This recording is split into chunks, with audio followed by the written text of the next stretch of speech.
Welcome to another episode of The Horrific Podcast. We're two musicians who used to play in a band together and share a passion for scary movies. Each week we pick a different horror movie and dissect it to figure out what it was trying to accomplish, how well it did, and maybe even some larger truths about why people watch horror movies in the first place. If you haven't seen the movie we're talking about, then don't worry. The first half of the episode will be pretty high level and spoiler free, and then we'll play a warning before we start talking about any major plot twists in the ending. Thanks for listening, and we hope you enjoy the episode. I saw in the credits at the end of this movie that it was based on a novella by Stephen King, and I realized when I saw that I wasn't 100% sure what the definition of a novella was, so I looked it up. Oh, really? Yeah, and basically it's just a story that's too long to be a short story, but too short to be a full novel. But most of what I read said that it's between like 17,000 and 40,000 words. Jeez. Which seems like a lot. But for reference, like most of the stuff that I put on the website is between 2,000 and 7,000. So it's like maybe double my longest one, which seems kind of right. I mean, because I guess that makes sense. Yeah. But it can be more than that too. And knowing Stephen King, I'd guess it was probably at the higher end of that. But anyway, so it's definitely longer than a short story, but it's not a full book. So like Pet Sematary was 160,000 words, and The Stand and It were both over 400,000 words. So I know that all seems random, but I do think that it's key to understanding the movie, and I'm going to come back to it throughout the episode, but I'm going to introduce it first. In 2007, Dimension Films released The Mist, which was a film adaptation of a novella of the same name by Stephen King. When a mysterious fog envelops a small town, the residents struggle to make sense of what's happening, escape the danger that the mist is hiding, and to survive inner conflict. The movie was made on a budget of $18 million and made over $57 million at the box office. It can currently be rented for streaming on Amazon Prime Video. I had to buy it. What? Uh-huh. Do I need to, teach you how to Amazon? I think so, man. I mean, when I look on the app, do you see it when you look on the app? Because I don't see it. So I don't use an app. I go through the website.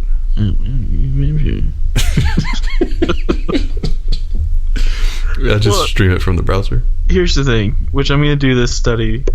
This is for science and for our listeners. Okay. You can rent this on. Okay. Fuck's sake. Did you buy it? Yeah. I'm so sorry. I don't understand why it doesn't. Yeah. Oh well. We'll come back to it. Yeah. And here's the more insulting thing. I bought it for $2 more than what you could buy it on Amazon for. Just because you were mad that they didn't have it to rent? Jesus. We're going to have the most random collections of horror movies that we own by the end of this thing. That's all good. Yeah. So anyway, all that said, other than the price, what did you learn about this movie? That this movie pisses me off.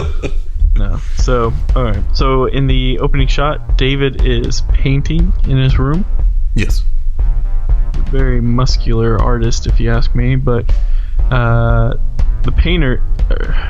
picture that he's painting is a design from Stephen King's Dark Tower series of the gunslinger Roland, which is like a Clint Eastwood-like character living in a Middle-Earth-like world. Another design in the room is The Thing. Yes. Which I thought was pretty cool.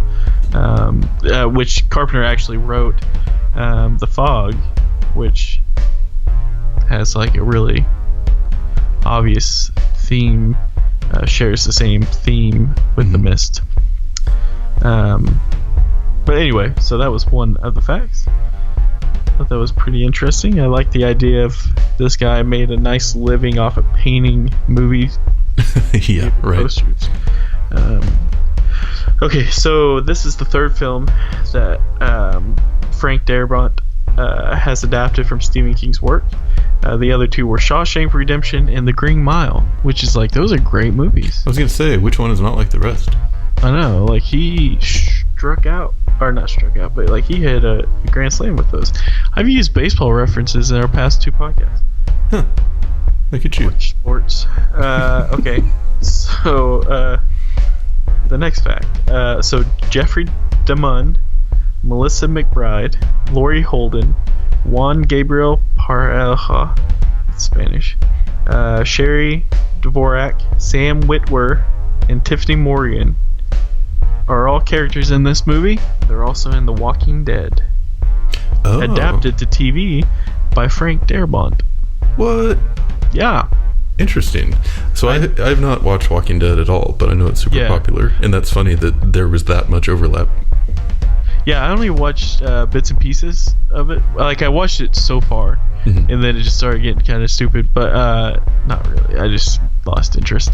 But I noticed that there were a lot of characters in this. Like, I was like, oh, okay, there she is, and then, other characters. So I was like, oh, I wonder what the connection is there. So, it leads me up to my next fact, where Frank wanted Thomas Jane, the main character in this movie, to play Rick Grimes on The Walking Dead. Rick is the main character in The Walking Dead, but he wanted him to work on this, and I don't know the reason why Thomas Jane turned it down or why he didn't get it. Anyway, but that was kind of cool. So Norm is the character in this movie. He's wearing a t-shirt with WKIT radio in Bangor, Maine on it, and that's actually a radio station that Stephen King owns. Oh, really? Yeah, the artwork on the t-shirt is actually by one of Stephen King's favorite, or his artist, or whatever you want to call it, Glenn Chadbourne. Nice. So he does a lot of art for him. Okay, so I think those are my main facts about the movie. All right then. So in talking about like what the people who made the movie were trying to do, I was real confused by this one at first. And I felt like it was I was getting like very mixed messages from it, I guess. And so that's what got me looking into the novella thing. I mean, I think I finally put it together.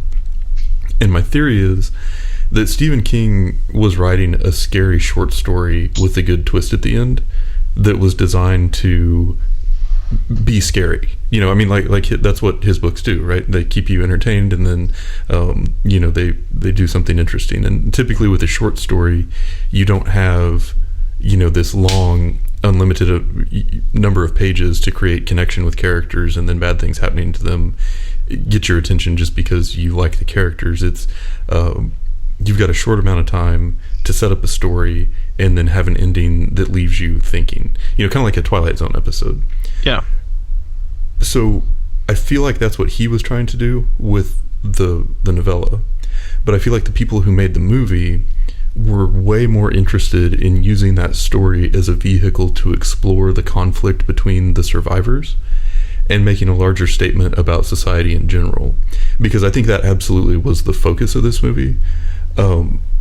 Like a lot of the dialogue was very conceptual, and it was a lot of it felt like emphasizing the differences of how people were reacting to what was happening, more so than on building the intenseness of the scariness or on pacing the movie so that ending hit in a oh wow, that felt like a big twist type way.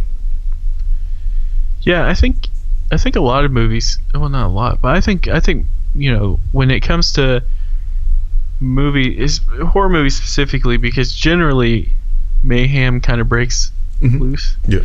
And it's definitely, I think that the movies can go one way or the other. Like, you have main characters that get along but are going through this crazy thing that's happening, or you see what the true character people's what their intentions are and all that, which I think, who knows what necessarily happens in would happen in a zombie outbreak, but I would probably think that the biggest problem that people are going to have if something like that were to happen, like something like this movie actually happened, would be other people than the actual monster itself. I feel like people are pretty terrible, and I hate them. Yeah, breaking news. Yeah. No, yeah, I agree. And we've talked before about how, like with zombie movies or any type of outbreak or anything, a lot of it ends up, that kind of ends up being the case. Mm-hmm. This one, I feel like, took a much more almost like philosophical view of it and less like immediate danger. Which, of course, all those things sort of grew into larger danger by the end. But it really seemed like a lot of the movie was focusing very much on that piece of it. Yeah. And I think that they really wanted you to feel like you were in the situation with the survivors and then think about how you would act. So, like, most of the camera work was just from the point of view of someone who was, there in the store with them. Like, a lot of times there was, like, a shelf partially blocking your view of the people talking, or it was kind of hard to hear people that were, across the store. Yeah. And I really liked that they did it from that perspective. I thought that was a creative way to handle the camera work for a mostly confined in a small space type movie. Like that immersive experience of putting you right in the middle of all the discussion and everything that was going on. But one thing that I don't think worked out as well, though, was it really tried to be dramatic and philosophical a lot of times, and I don't know that it did it in an especially effective way. There was hardly ever any music to support the feeling of a scene, so it basically just relied entirely on whatever the actor was doing or saying to get that across. And some of the acting was pretty rough, but it wasn't like there was a lot of context. I mean, it would just, when a movie has a lot of just people standing around talking, it's hard to get away or to cover some maybe less than stellar performances. Yeah, I agree to an extent. Like, I didn't necessarily notice the bad acting as much with this one. I think there was a lot more stuff going on that may have helped my help my attention span. Mm-hmm. But I think it was kind of nice to like have the radical like in mm-hmm. So here's the thing. This movie actually, the TV show Walking Dead actually does a similar thing which makes sense now. Yeah. Where it's like there's like at one time, I don't know now, but like at one time I think it was like more people were killed by humans than were by zombies, just because of all the mayhem and things were going on. But I think as far as like, I think you brought up a good point as far as the filming goes. Like, I think it kind of helped out, like, that you were in that point of view, that you're like that you were there mm-hmm. trying to figure out what's going on. But at the same time, there were a couple shots that they had in this movie that I thoroughly enjoyed. Like, I thought it was a good shot, just like wide angle.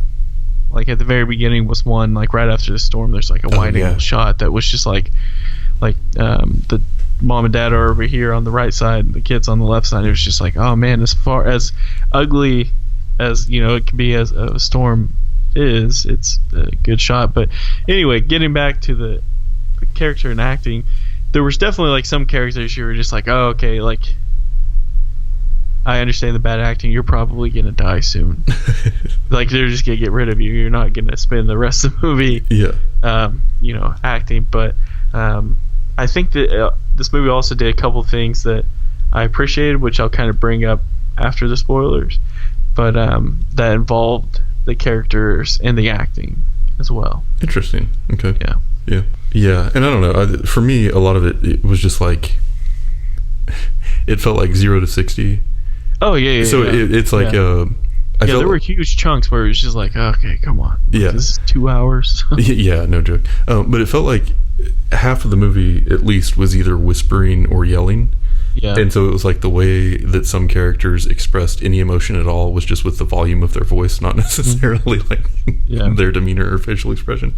And that was a little hard. But I a lot of the movie, I feel like, was showing stuff and trying to make a point without being too explicit about it, like how immediately some people in the grocery store were just like drinking beer and kind of partying, whereas other people were trying to come up with a plan to get away, and some people were coming up with like, how can we lock it or barricade. And so just the way that all of the different people were processing the situation that they were in sort of put just right next to each other was interesting. I mean, it's saying, hey, people in times of crisis do different things and react different ways and have different emotional responses and all of that, which I thought was cool. But then I felt like the movie focused more on them just like discussing worldviews and stuff, which was fine. But just for me as a fan of horror movies, that wasn't quite as effective as time went on. Yeah, and also going into this as a movie based off of Stephen King writing, like I think they pulled it off better than a few others that we had watched. Oh, sure, specifically, because it kind of did go down a different avenue, I guess I would say, and it maybe I just kind of like understand his movies or books to movies a little bit better now that we've done the podcast. I don't know. Yeah. One thing I did want to ask you about though with the movie making piece was, what do you think of the special effects in this one? Yeah, so I don't think they weren't great. Like I didn't think they were great, but it was kind of like a Cloverfield thing where it's like, how can you make a monster that looks the way that does look realistic? Do you know what I mean? Like nothing. We can't really comprehend anything like that. And at times it was like, oh, that's super bad CGI. Like that's super bad. But other times it's like, oh, that's actually not nearly as bad as I thought it would be. Mm-hmm. Yeah, I felt generally the same way. I guess I don't really have any strong feelings towards it. It was just like it made sense for the movie, I guess. Yeah. But and I think I'm getting like more or less annoyed by CG as time goes on, like just because it's apparently really hard to do. Yeah, and if you've kind of just got to suspend your disbelief a little bit with it, but or figure out ways to not be distracted by it. The only places where it really hurt in this movie, I thought, were anytime you had like a character interacting with something, because there were like all the little like kind of hovering flying things, and so anytime they were swinging a stick at one of those, or like where they were looking wasn't exactly where the thing was in the final edit and stuff. So a few of those were kind of distracting, but I mean overall it wasn't terrible. Yeah, that's what I was thinking. One of the scenes where like the tentacle is like specifically wrapped around him. Yeah. That's not rude, but it's wrapped around him. It's like, oh my gosh, that's pretty intense. I mean, that's not good. Yeah. But still it I guess it worked. Yeah. But like it had like mixed things. Like the tentacle looked rough, but then it rips off a part of a person's skin like in the same thing, and it's like, oh, that looks pretty legit. Yeah. Like that's pretty crazy. So it was a mixture of things that I think they pulled it off as well as they could have. Yeah. I think when CGI gets on my nerves now is when it's like, oh, you had this huge budget, but you just decided to only spend like $12,000 on that part, right? Instead of like paying attention to the special effects. Like, sure, they're like, oh, we didn't have the money. It's like, well, you paid these actors like $3 billion. Yeah. When you anyway, so I think that's when it kind of frustrates me now. But yeah. Another thing that frustrated me was just that they kept calling it mist when by definition it was fog. I actually looked that up too. No, that's nitpicking though. Well, yeah, but the whole time I was like, I don't think that's mist. Yeah. What's the difference? It's visibility. So with fog, you have much more limited visibility than with mist. And like mist is like it becomes fog when visibility is, I think it was like, I don't know, let's say 200 feet. You couldn't see 200 feet at any point in this movie with what was blowing in. It was more like smoke, whereas mist is more it doesn't block light, which is funny because the movie they probably went with mist because there's already movies out by the name of The Fog. Yeah, that's hilarious. Or it could have been that if that's what the novella was called, then maybe it just wasn't supposed to be that like smoky. But anyway, yeah. I did read that what Stephen King got and one of the influences, he was in a supermarket in Maine, and the front of the supermarket was super, like was all glass like in the movie, and he had wondered to himself what would happen if like all of a sudden a big swarm of bugs, like a big bug, hit the glass, and that kind of started his writing for The Mist. He's a weird dude. Yeah, good writer though. So. Yeah. But yeah, who do you think would like this movie? This is the same, in my opinion. Like I feel like the people who, I feel like if you enjoy Cloverfield, if you enjoy like Dawn of the Dead, that kind of era, maybe like The Descent, that you would enjoy this. It's just you have to know like it's a really long movie. Yes. And B, it's not a ton of action, but there's definitely action in it. Yeah. Also, like, you know, fans of, you know, his other movies, Pet Sematary, I think that if you're a fan of that, then you would definitely probably be a fan of this. You would definitely be a fan of this, yeah. I kind of had, like, anyone that doesn't like religion or the military would probably like the movie. Yeah. People who are patient would like the movie. Yeah, you definitely had to do that. Yeah. People that don't love music would probably like the movie. Yeah. Because I feel like the overarching story was great. Like I really do feel like the source material was probably really good, and I want to read The Mist. But I just the length of the movie and where it chose to spend a lot of its time didn't resonate as well with me, and I was getting real ready for the movie to be over by the time it was. Yeah, it definitely was dragging on. Like I was seasoning my grill grates in the middle of this in the oven, and like I paused the movie, and I started doing that. I came back. I was like, all right, in 10 minutes I'm gonna go back, and I pushed play, and I watched what I thought was 10 minutes worth of film, and paused it, went back, and it had only been 4 minutes. So you take that for what it's worth. Yeah, it's a true story. Slows time down. Yeah. Yeah. Cool. Well, let's play the spoiler warning and then get to the other side. Warning, warning, warning. Spoilers, spoilers, spoilers. This is your warning. Warning, warning, warning. Spoilers, spoilers, spoilers. This is your warning. If it's not obvious enough, warning, spoilers. Okay, so we got into a lot of it already, but what did you love or hate about this movie? So I think a couple things that I didn't enjoy was there was like one specific side story that just didn't need to happen, that just wasted my time throughout the movie, was like the love story between the girl worker and the military guy. Yeah. Like that just didn't, it could have not happened and everything would have been fine. Like it didn't have to be added to that movie. I really don't think there was anything, it added anything to it. Yeah. You know, because as soon as that was going down, like as soon as you saw them, like, you know, talking and stuff in the locker room, it's like, oh, okay, well, one of them, if not both, are dead. Like that's just gonna happen. It's like, is that the director trying to like play on the people watching the movie, where it's like, I don't know, trying to make it seem like it's deeper than what it is, but that was something that's kind of frustrating. I think for me, also the Christian lady, like they definitely did accomplish what they were going after with like not liking her. Yeah.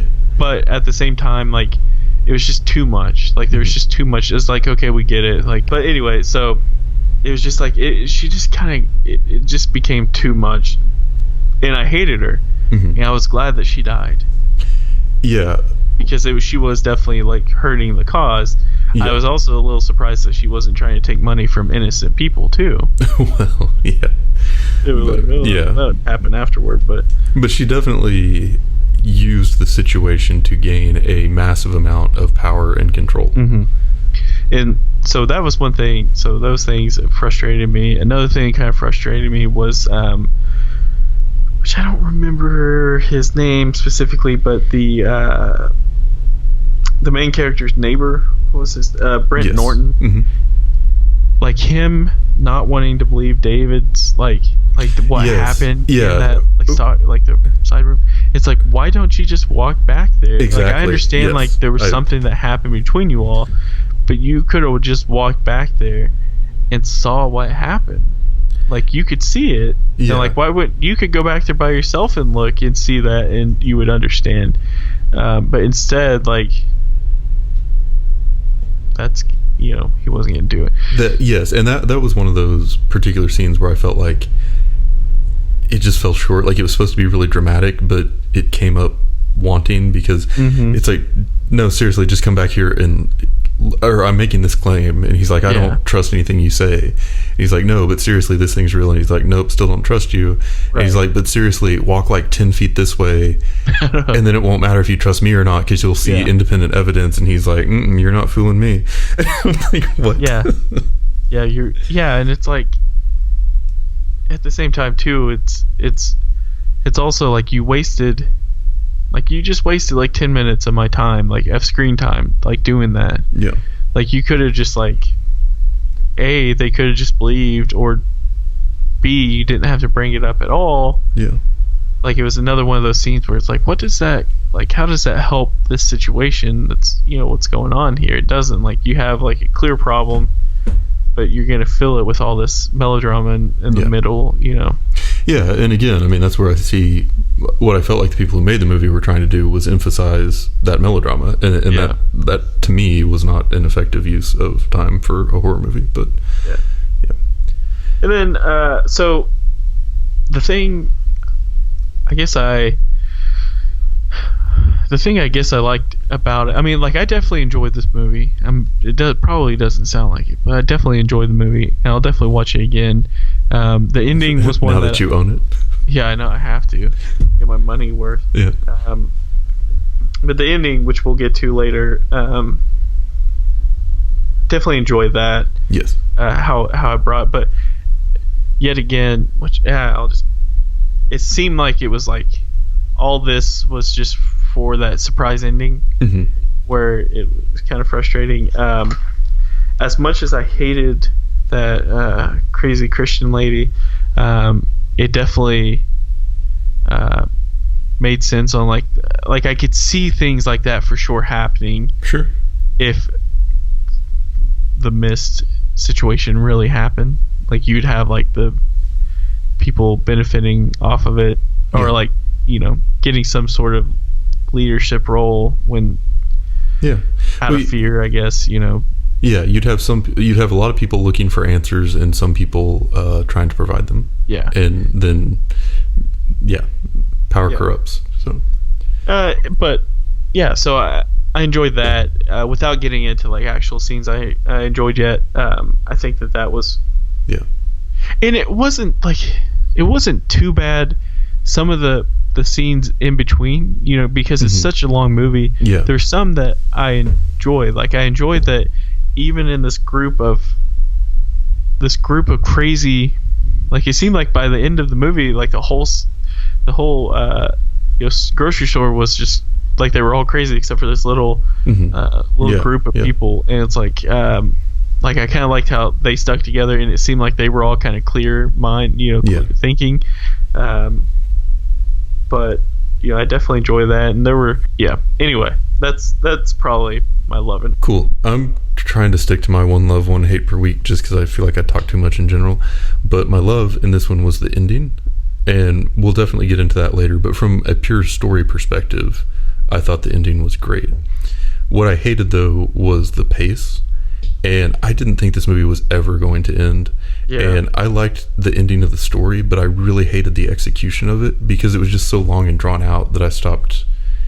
Like, I saw what was coming, and then I had plenty of time to have that reconfirmed over and over and over, So it kind of lost the shock factor that it could have had, and I think that's kind of how I feel about most of the movie in general. Yeah. So. Yeah. But yeah, scenes. I've got 3. What about you? Yeah. So one of my scenes I have is where the stock boy is. So at the beginning, towards the beginning of the movie when the stock boy is like, I'm gonna go out and clear out the vent for the what was that called, the generator. Like that whole scene where they were like telling him he's an idiot, you're just a Hollywood, telling David he's like an idiot, just like some Hollywood dude, and then like the door opens and the guy gets killed, but David still tries to help him because he's a good guy. Like that whole scene is just super intense, and like well, that was the first time you realized there was anything in the mist. You know what I mean? Because before it could be, or people just like is it like some kind of toxic chemical that people are dying because they breathe it, or what? Right. Yeah, and that's even, you know, what they kind of had touched base on in that, or in the movie itself. I think with that scene, in a way, it was almost too early, like to see the monster. Katie made a point to say something about that too, where it was like, oh, now we know what to expect, like the anticipation's gone, which it kind of had to be, you know, specifically for this movie.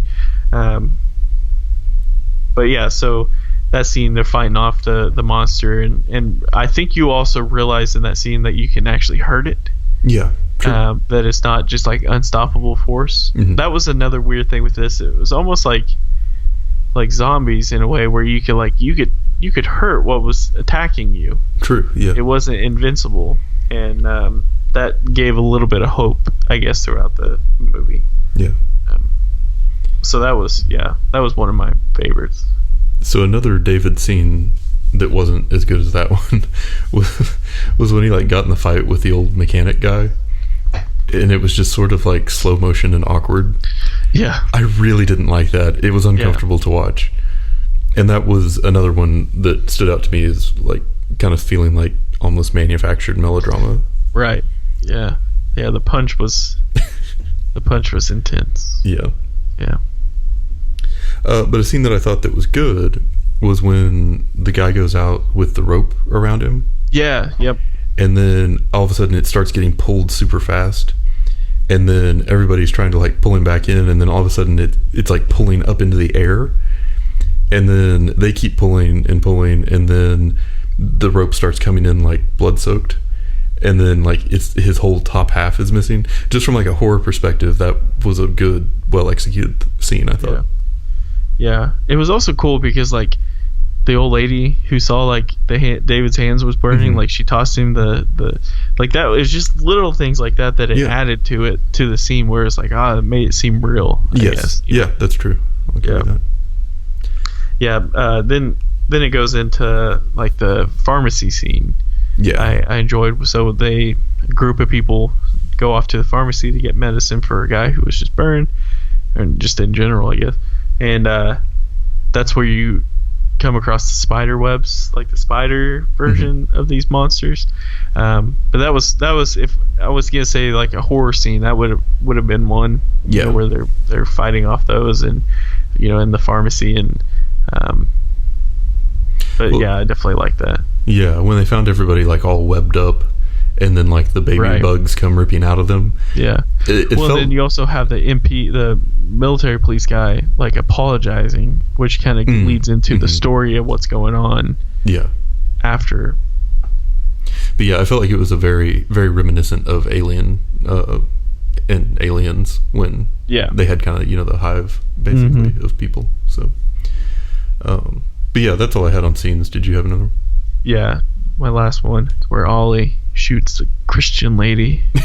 That was your favorite? So like, one of them, but it was just like that Christian lady was getting like she was doing as she was supposed to be. I'm sure, like in the story, like getting more and more intense. She was getting followers. Mayhem was fixing to break out. They were wanting to sacrifice David's son, and like it was just like everything was going crazy, and like mayhem was basically happening. And then all of a sudden, Ollie, you know, this dude who doesn't look like he's a typical hero, just shoots the lady in the stomach, and like before anyone can like really realize what's going on, he just finishes her, shoots her in the head, and like it's done. And then like the people who were trying to attack the good group back off, you know, and it was just like drastic thing like that had to have happened to end the crazy thing that was going on at that moment inside the supermarket, you know. But yeah, that was, and then it was like, oh hell yeah, Ollie. Yeah. Hell yeah. Another one, I'm not gonna get, this isn't super long, but the lady at the beginning who wanted to go off to get her kids, and like no one wants to help her, which I don't blame David. He's trying to save his kid. Yeah. Like, yeah. But like the other people, surely one person. Anyway, she ends up surviving. I thought that was kind of ironic. You know, like that was not expected, but she was a survivor and she survived. Yeah, and with the one before that, when you were talking about the lady getting shot, so kind of getting into the ending, I guess, like from the story perspective, she had basically become a cult leader and, you know, had a bunch of people rallying around and following her command, and they had the group of most of the people in the store had decided they're content to just stay there and sacrifice one person per night for their own safety. And a few people aren't down with that, and then there's a big conflict and they end up leaving, and then they get to a car in the parking lot and they start driving until they run out of gas, and then David has a gun, but it only has 4 bullets, so he shoots everyone else, including his son, and then goes outside and yells for the monster to come kill him. Yeah. Then a military convoy that's escorting survivors out drives by, and he just like falls to his knees in despair, and you see that the military clearly has things under control. They're using like flamethrowers to burn down the spider webs and stuff, and like there is hope, the world's going to be okay, but he just did this really horrible thing thinking that he was saving the people he cared about from being torn apart by the monsters, when really if he, you know, waited 5 minutes, that wouldn't have been the case. So I felt like that was a really good from a story perspective. It was a really good kind of twist, stop and think about things, Twilight Zone type ending. I like the overall message of it, like the when it seems like there's only one way out, that's rarely true. You know, it's dangerous to make decisions, like big decisions, when you don't have all the evidence, you know, like there's just, anyway, it's interesting, it's thought-provoking, whatever. But I also liked that the point that I feel like the director, not necessarily Stephen King, was trying to make, was that the people in the store were reacting out of fear and clinging to someone else who was acting confident that they understood what was going on, and that person didn't. And so it was really terrible. I mean, it was like the worst possible thing, but because all of them wanted something so badly to believe in, and one person was like, I have all the answers, and then they're like, yeah, well, we'll just follow that person, they're all content to just sit in a grocery store and let somebody die every night and hope that it won't eventually be them. And so like thinking about it from that perspective of like how many other examples of that are there in society, whether it be, you know, religion or politics or military or whatever else, it's like oh yeah, don't let other people make your decisions for you, whatever, I get it. So there were a lot of good ideas, there were a lot of like larger statements being made in the movie, but the execution of all of them did not work for me. And that ending part felt like it took 30 minutes of movie time, and it was just so slow from the time they got in the car that it just made it predictable and removed any sense of urgency.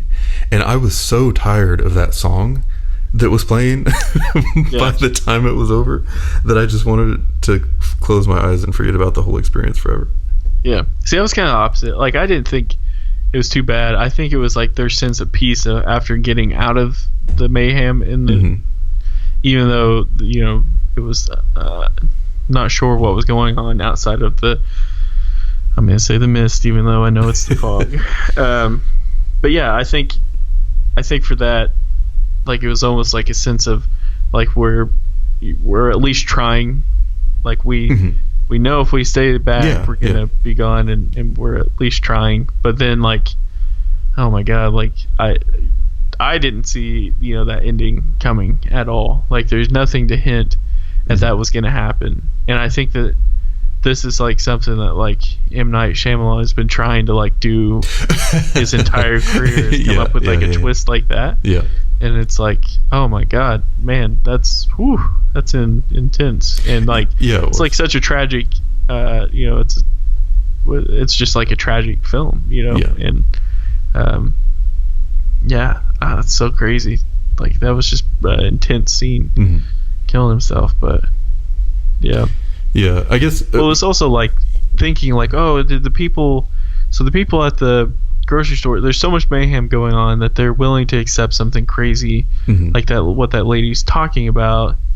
But yeah, the people in the car kind of just accepted it as well, and we're like, oh well, we tried and this is our only way out, so let's just take. Or David's character just went crazy and shot them all. We don't know. It could have happened. Yeah, but and just the larger idea of like looking for hope, I think kind of applies in both situations, and how that's preferable to giving up.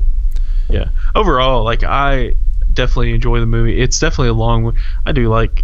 Yeah, I'm okay with longer movies, but in a way, like if I'm interested in what's going on, which I was in this one.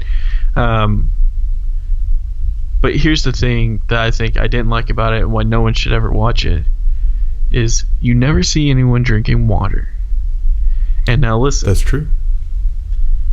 People don't understand the importance of water. Okay? Sit down. We're going to have about 15-minute talk about this. Just drink water, people. Yeah. God dang, you pissed me off. So, takeaways from today. Number one, a novella is between 17,000 and 40,000 words. Yeah. Number two, fog is much more dense than mist. Mist doesn't generally stop light. Yeah. 3, drink more water. It's healthy and it's necessary. Yeah. And people say, oh, I don't like the taste of water. Then brush your damn teeth, you filthy animals. Ooh.